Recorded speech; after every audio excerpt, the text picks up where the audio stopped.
God, we give you thanks this morning for your presence here, your presence of life. And we do ask, God, that you would give us hearts of flesh in all the ways that our hearts have grown hardened. God, would you redeem us from the brink of destruction in our own lives, which is often self-inflicted. And I pray that, God, you would come and save us through the waters of baptism, through forgiveness, life, and salvation once again. God, would you come and save us in Jesus' name. Amen. May you be seated. Well, good morning again. This morning, my sermon is titled, The Hardening of Pharaoh's Hearts. Now, maybe you aren't familiar with the story. I'll kind of go through it as we unpack it. But basically, this is an Old Testament passage in the book of Exodus. So the Bible begins in Genesis, then there's Exodus. The people of God, Israel, are enslaved under the Pharaoh, which I'll explain in a minute too. And they're living in this oppressive for 400 years, some scholars believe, and it's not good. And so God sends Moses to rescue them after years of them crying out to be free. By the way, this is where the Bible really does endorse, or it's like sort of anti-slavery in the very narrative. It's beautiful. And but the Pharaoh hardens his own heart, or his heart is hardened, or God hardens Pharaoh's heart, which raises many questions. It's a troubling text for many people who know the story. And so we're going to unpack it a bit this morning. This is, of course, we're in our series that we're calling Reading in the Dark. Try to unpack troubling texts in the Bible. There are lots of texts in the Bible, stories, scriptures that are kind of troubling, they're disturbing, they're hard to understand. And so we're going to unpack as many as we can between now and come Lent. And this is one of them. So last week we talked about Abraham, who was commanded by God to sacrifice his own son, which is a crazy story. And this one, does God harden people's hearts? Does God remove agency and make people sin? Is that what God is doing in this story here? And so remember, here are some questions I want to encourage you to ask when you're reading any text in the Bible. These are interpretive questions. So if you want to pull out your phone and take a photo, you can. But we'll probably pose these every week. So when you're reading any text, ask yourselves, hey, why do people write this down? Why do they find it important enough to tell the story around campfires, walking on roads, and hanging out? Why they write it down? Why they include it? Why is the story in there? You know, thousands of years later, why this one? Many stories didn't get included. Why is this one in there? What do we make of that? Secondly, same kind of question. Why has this passage endured? What is it about this story that people still resonate with or find compelling? Number three, why does this passage, or what does it tell us about how people understood who they were and who God was at this time? This, by the way, is number three, is an important one for this text today. And then lastly, also true today, or also an important one for this sermon, is what is true back then, or what was true, that's also true today. So we're going to ask these kind of on your own, and I might even pose them myself, but those last two will really help us unpack this story today. Does that sound all right? Are you with me? If you're with me, say, I'm with you. Oh, that was good. I like that. I feel good about that. I got some confidence all of a sudden. When God creates the world, he creates life. He makes room for life, makes spaces for things, and he fills those spaces with things, life. And these things, this life, somehow is granted the capacity to make more of itself. So trees have seeds in them. And when these seeds fall into the ground, they can actually grow more trees. It isn't like God creates every single tree with some kind of magic wand. He lets these things that he creates have the capacity to create more of themselves. So trees, fish, even human beings. He tells the human beings this then as well. This is what I love about it. He tells the human beings, hey, God blesses them. This is in the garden. And he tells them, hey, be fruitful and multiply and fill the earth. In other words, hey, now that I've created you, go and create more.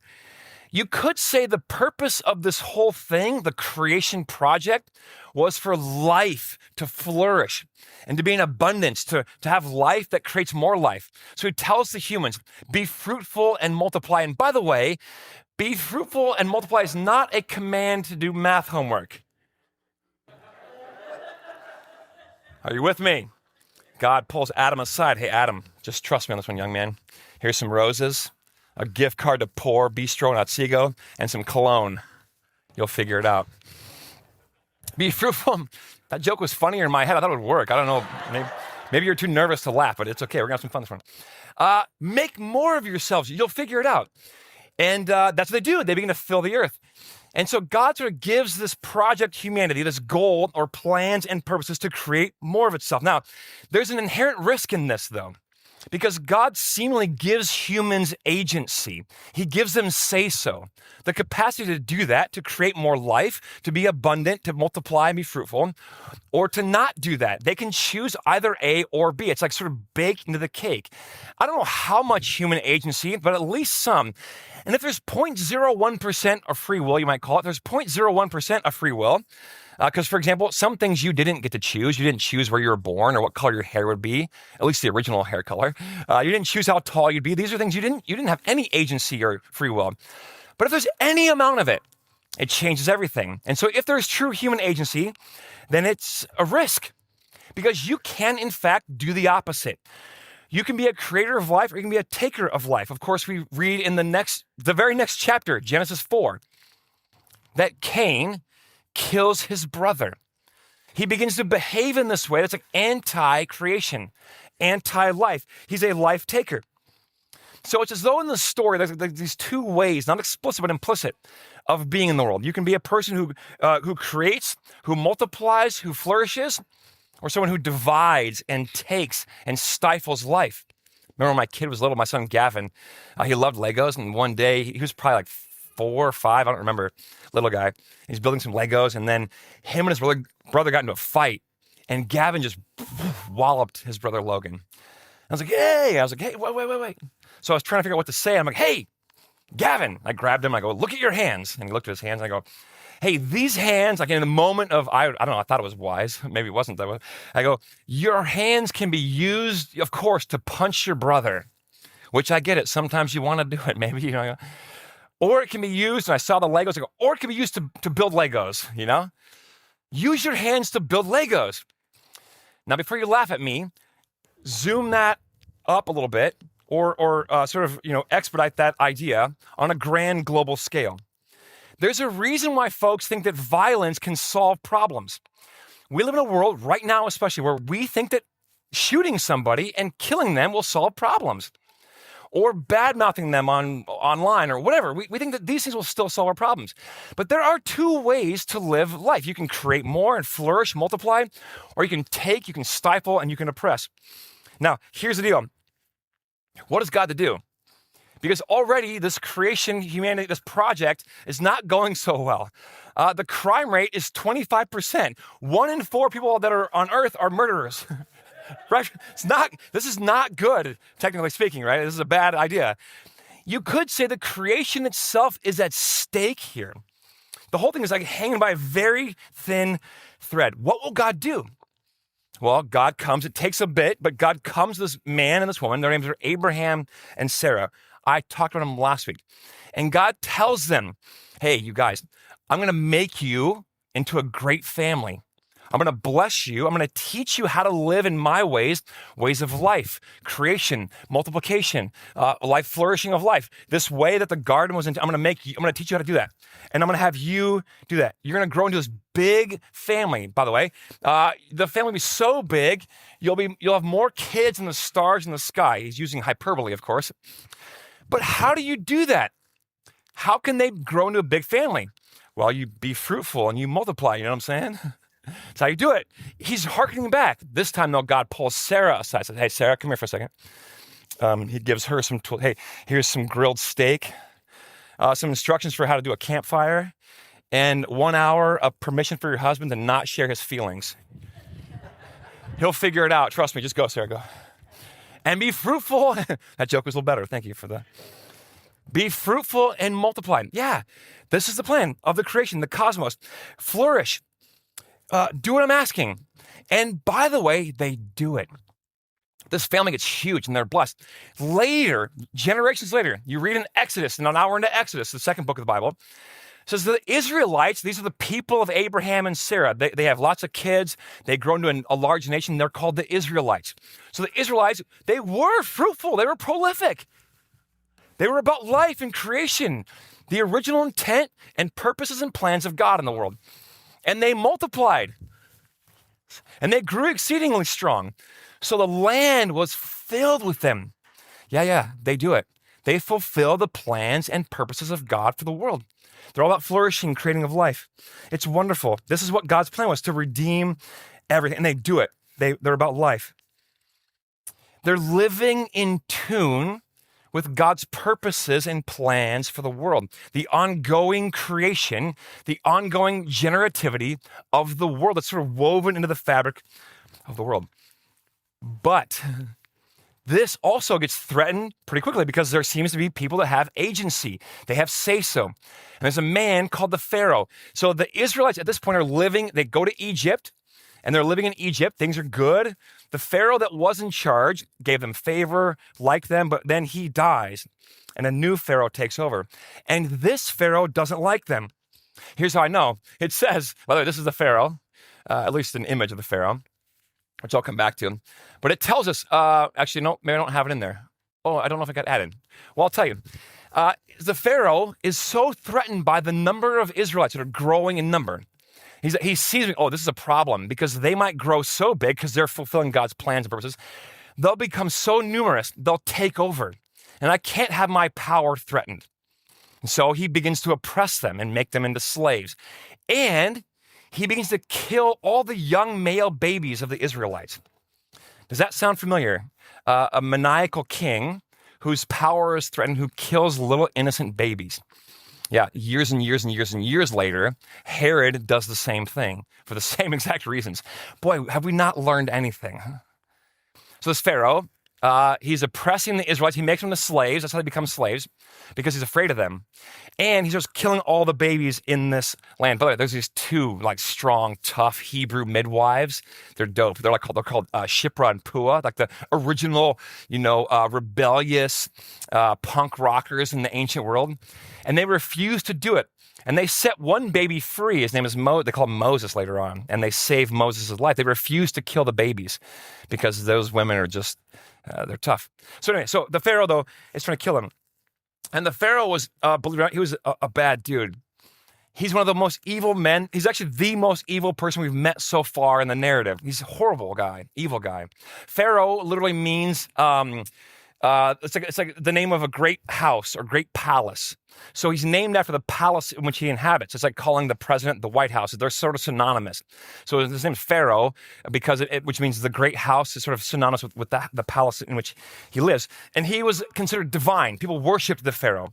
But he was evil, a sick man who did all kinds of things to oppress. He was violent, vindictive. He's a horrible person. Now, here's the deal about the text. The text never tells us which Pharaoh he was. There are many pharaohs in ancient Egypt. Now, many scholars believe it was Ramses II, Ramses II, but it could have been Thutmose the first, Thutmose the second, Ramses the first.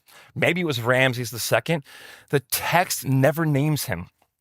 I mean, it's kind of funny because, like, Ramses, that's a strong name, Ramses. That dude conquers lands, Pharaoh sounds like he's just in the corner of his office doing TPS reports. It's like not a very strong name, if you ask me. But the Bible doesn't name him. And maybe that's intentional because that isn't the point. The point isn't which Pharaoh.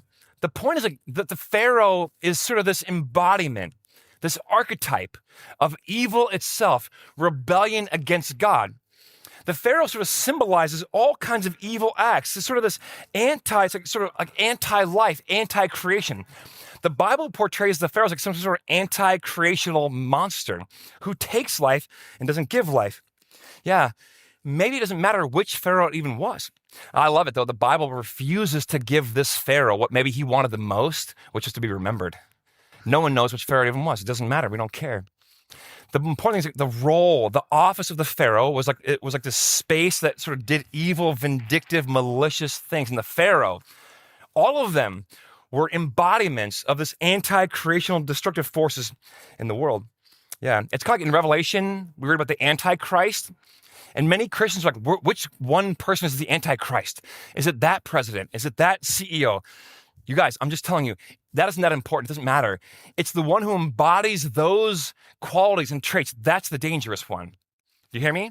The Pharaoh, doesn't matter which Pharaoh, they all were like this archetype of evil and anti-creational forces in the world. So the Israelites are impressed. Again, the question is, what is God to do? Well, God sends Moses the one drawn out of the weeds. And it says, he goes to the Pharaoh and asks him to let the people go so they can continue to be fruitful and multiply. What does the Pharaoh say? No. To sum up, he says no. Yeah.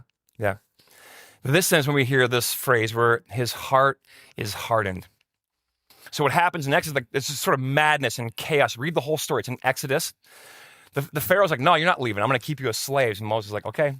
And then somehow God and Moses and Miriam and the people of Israel, like they're in this sort of like battle with the Pharaoh and his Egyptian armies. And there's this moment where God sends, it seems like it's God sends 10 plagues that sort of ravage the whole land in order to kind of like bend Pharaoh's will to what God's will is. It's absolute madness. And there's lots of questions in that as well. But it's in that text that you read that God hardens Pharaoh's heart. Pharaoh's heart is hardened. Maybe Pharaoh hardens his own heart. It's not always clear. But we read that there's this hardening of Pharaoh's heart during the plagues.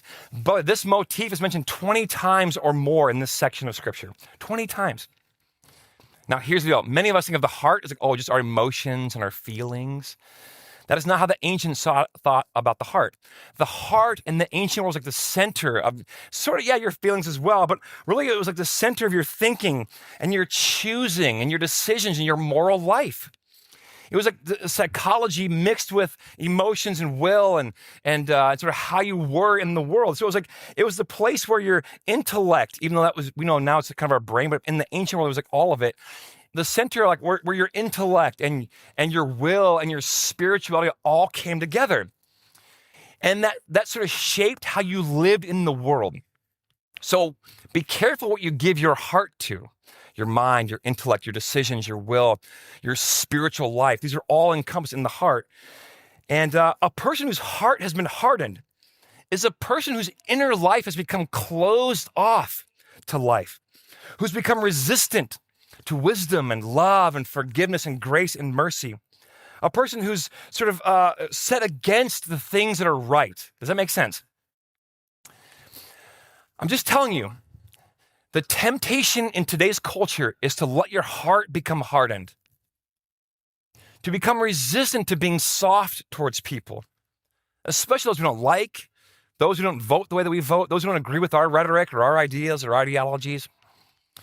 The temptation, it can become easy, and it's really easy to become closed off to wisdom and life and mercy. It's so easy to go the other way and just become hardened. I'm asking you, don't let it happen. Don't. May God rescue you and me from our own hard hearts. May he give us hearts of flesh. Because in today's world, many of the folks around us have lost their minds and have left a soft heart behind. And these are folks who are often leading us, and we must have a different way. There are two ways of being in the world. I'm going to oversimplify, but life and creation, fruitful and multiply. Or those who oppress and stifle and take life. And God over and over again says, hey, choose life. Choose life. So that's the heart. And the text sort of says that in this story with the plagues and God and the Israelites against the Pharaoh, that God hardens Pharaoh's heart. Why would God do that? Why would God make someone's heart against the things that are good and right? Why would God close them off to wisdom and love and life? It raises these questions for me. If you ask me, is God responsible for Pharaoh's rebellion? Also, is God revoking his free will? Is he taking back the human agency or the say-so? Okay, I'm going to offer you 3 ideas, and then I'm going to offer a close, and we'll get out of here and go pray. So first, here's where you see it. Just this is actually not point 1. I just want you to notice this. These are the 10 plagues. Go read them on your own. I don't have time. But notice this. The first plague, it says that Pharaoh's heart just becomes hardened. So it's the plague of the blood. It doesn't say who's responsible. It just says that Pharaoh's heart became hardened. Notice the second one. Same thing with the frogs. Actually, this one, Pharaoh hardens his own heart. Okay, so far, so good. God is not really at fault yet. Plague number 3 with the gnats, Pharaoh's heart was hard in the original Hebrew. So again, God not really involved in the first 3 at all. Number 4, the flies, Pharaoh hardens his own heart. Okay, so there you go. Pharaoh did it himself. Number 5, the livestock that die. Pharaoh's heart was hard. We don't really know who did it, but it doesn't seem to explicitly name God. Okay, number 6, The boils, the Lord, finally for the first time now, God is sort of at work. The Lord hardens Pharaoh's heart. The hail plague, Pharaoh hardens again his own heart. The locusts, God announces that he has hardened Pharaoh's heart. So now there's God again. And number 9, with the darkness, God hardens Pharaoh's heart. And number 10, God hardened Pharaoh's heart. Notice the progression. The first 5, God doesn't really seem to be a part of them at all. We don't really know who does it. Pharaoh hardens it his own self half the time. The other half, it's sort of like this is hardened. We don't really know. And then God is sort of indicted in the last few there. But perhaps the writers do this on purpose. Yes. Okay, now, number 1. Here's one way to think about this text. Why would God do this? Number 1, here's how you could read it. You could read it like this, that God simply lets Pharaoh have his own way. That God doesn't reach into Pharaoh's heart and like make it hard. Rather, God's like, okay, you want it that way, Pharaoh? Your heart is already hard. You want to be a hard-hearted guy? Fine, I will let you have your own way, which is actually kind of terrifying. God turns Pharaoh over to his own devices. He's not overriding his will. He's permitting his will. You want to have agency? Go ahead, Pharaoh, and watch what happens. And he turns Pharaoh over to what he already wanted. He already had a hard heart. He lets him just have it even more. You could say it this way, that God withdraws restraint and lets Pharaoh's heart solidify in its rebellion, becoming unresponsive, like the lifeless idols that Pharaoh worships. Yeah, God allows the Pharaoh to do what he's already been doing. It reminds me kind of, I know it's different, but just bear with me, okay? When your kids are little, and you're like, I'm tired of all these rules. I want to stay up all night, eat whatever I want to. And maybe if you're a radical parent, you're like, fine, I'll let you do it. And you let them that one night, remember that night you let them stay up all night, and you go to bed, and you're like, oh, dear God, help us all. And the next morning you go down the stairs, you kind of tiptoe down there, you're so afraid, and you open the door to the basement, and you see like this crime scene. And there's a kid like face down, asleep, in a pile of crumbled up goldfish crackers. They've got one sock on, a Superman cape, pancakes stuck to their hair. You know what I'm saying? They made a sandwich not with bread and meat like a normal human being would make. They made a sandwich with 2 Pop-Tarts and a smear of peanut butter. Maybe it's just me. The fire alarm is going off. Like, I have no idea why the fire alarm is going off. They got Mexican pesos in one hand, a passport in the other hand. Like, where did you go last night? Yeah, like God turns them over to their own ways. Like, yeah, go ahead and watch what happens. And I'm going to tell you the ending of the story. Here's how it ends. Not well. The Pharaoh dies. All of his armies are destroyed. Pharaoh's hard heart, his own ways, leads to destruction. It's not good. By the way, there's this great symbolism in the ancient world. It's the waters that come together and crash over the Pharaoh and his armies. In the ancient world, the waters symbolize chaos and evil. So you could say, oh, this story is about how the Pharaoh is destroyed by his own evil and his own chaos that he brought to bear on the world. That is profound, because sometimes we, in our own decisions of being evil or vindictive or unforgiving, we reap the benefits, which actually we sort of suffer from our own destructive ways. And Pharaoh's undone with the thing that he promoted in the world. It's a great story. Okay, that's number 1, that God turns himself over to what he wants, and it ends horribly. Number 2, you could say this, that God simply intensifies one's own heart. The presence of God, just God's presence, he's just being there, sort of intensifies which direction the heart is going already. So you could say like this, I love Chipotle. I love it. Like my heart just sings when I'm around. I love it. And I'll be walking down the street someday and I will see someone across the road and they'll have a bag of Taco Bell. Do you know what that does to my heart? The presence of that bag hardens my heart. I cannot believe that you would eat Taco Bell. What is wrong with you? You get what I'm saying, right? Or maybe how about this one? Maybe you're a Vikings fan and you see a Packer jersey go by. And your heart becomes hardened. Are you with me? The mere presence of that thing like just hardens my heart.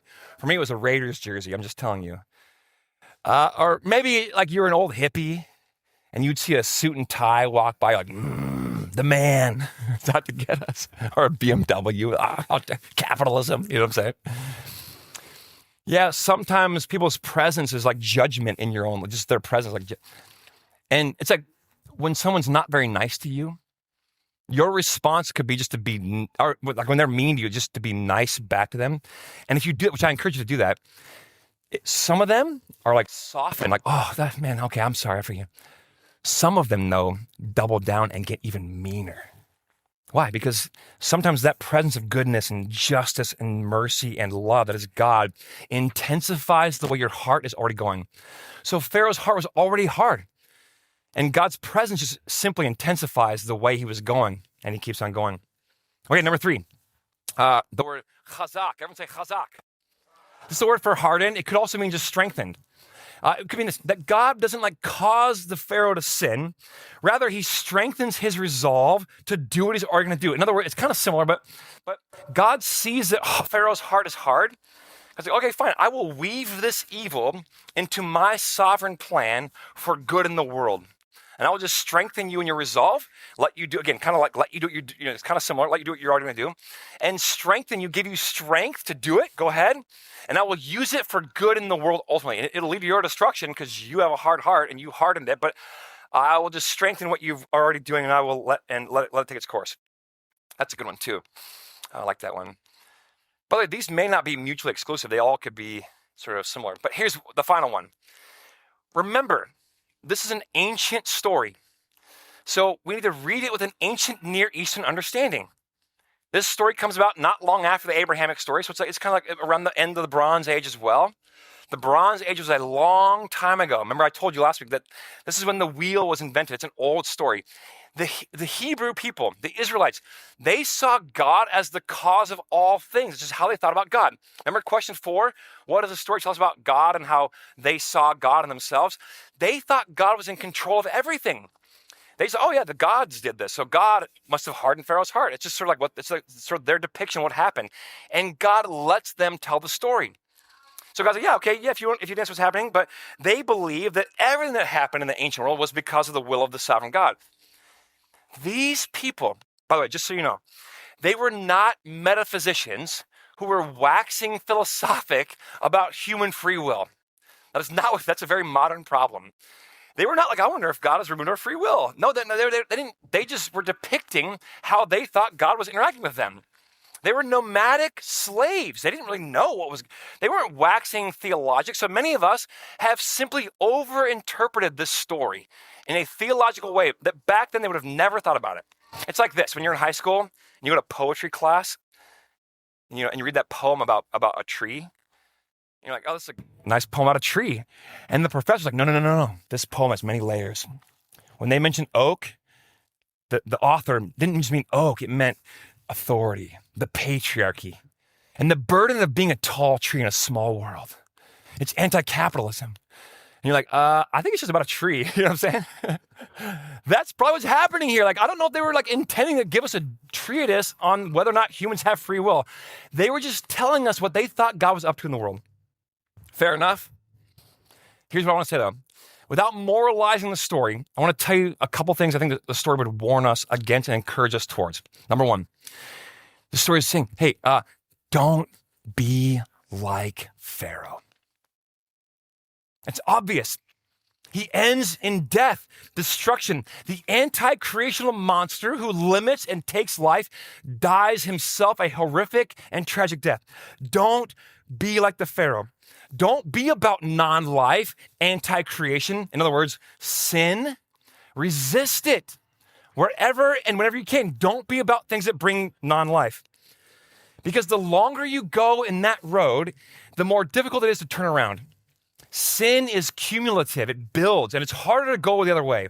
When you're 80 and you've been doing the same sinful thing, it's harder to stop because you're now 80 doing the same things. So allow the Spirit to come in and make you soft and give you hearts of flesh earlier. Don't be like the Pharaoh. Second thing, rebellion against God and God's plans always